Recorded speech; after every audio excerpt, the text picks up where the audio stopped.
What is an eating disorder? An eating disorder is any range of psychological disorder characterized by abnormal or disturbed eating habits. These diseases can be life-threatening. Eating disorders in general are categorized by many different things like genetics, psychology, biochemistry, culture, and environment. Approximately 60% of a person's risk for developing anorexia is due to genetics. Almost 35% of eating disorders are caused by a person's environment and is unique and different for each individual person. The other 5% is caused by culture, what people see in magazines, movies, TV, and social media. There are many different types of eating disorders, but the two most common disorders are anorexia and bulimia. Eating disorders rarely occur because a person wants to change their appearance. Instead, they develop because they use unhealthy behaviors such as dieting, starving, as well as binging and purging as a way to cope with a much bigger problem. You can go. Studies show 10 to 15% will die of complications from eating disorders. The most common eating disorder is anorexia. Anorexia is known for being the lack or loss of appetite for food. There are many signs of anorexia, like denying themselves food to the point of starvation, extreme obsession with weight gain, and refusing to eat to avoid gaining calories or weight. People suffering from an eating disorder tend to see a distorted image of themselves. Anorexia also has emotional symptoms like irritability, social withdrawal, lack of mood or emotion, not able to understand the seriousness of a situation, fear of eating in public, and obsession with food and exercise. Often, food rituals are developed or whole categories of food are eliminated from the person's diet out of the fear of being fat.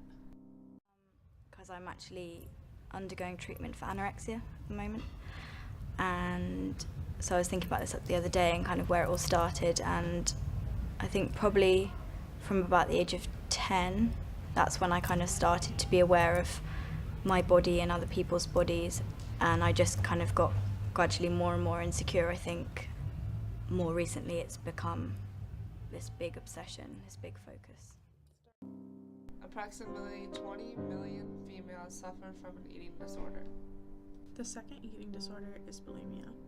Bulimia is a disease involving distortion of body image and an obsession with the desire to lose weight, in which bouts of extreme overeating are followed by depression and self-induced vomiting, purging, or fasting.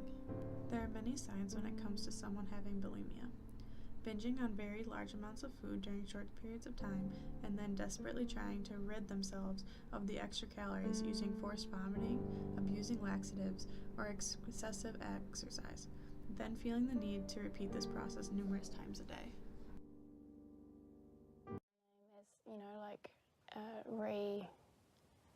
Reconfirming that, I guess. But you're someone that lives with an eating disorder. You aren't the eating disorder. Yeah. Right? Yeah. When I see someone else with anorexia, I just feel just overwhelmed with what they're going through. People are frightened of it and don't know how to approach it. The emotional symptoms of bulimia include low self-esteem linked to body image, feelings of being out of control, feeling guilty or shameful about eating, and withdrawal from friends and family. Why do you think they're frightened about it? Because it has a layer of physical and mental. It's a perfectionism thing for me that started from a really young age. Anorexia, you starve yourself. Bulimia, you binge and purge. You eat huge amounts of food until you're sick and then you throw up. Eating disorders simply cause you to deny everything. When it comes to eating disorders in college students, about 5 to 20% of college females and 1 to 7% of college males have eating disorders. Getting help is huge. Talk to someone and don't be afraid to admit that there is a problem. Treatment is very important and is necessary for survival.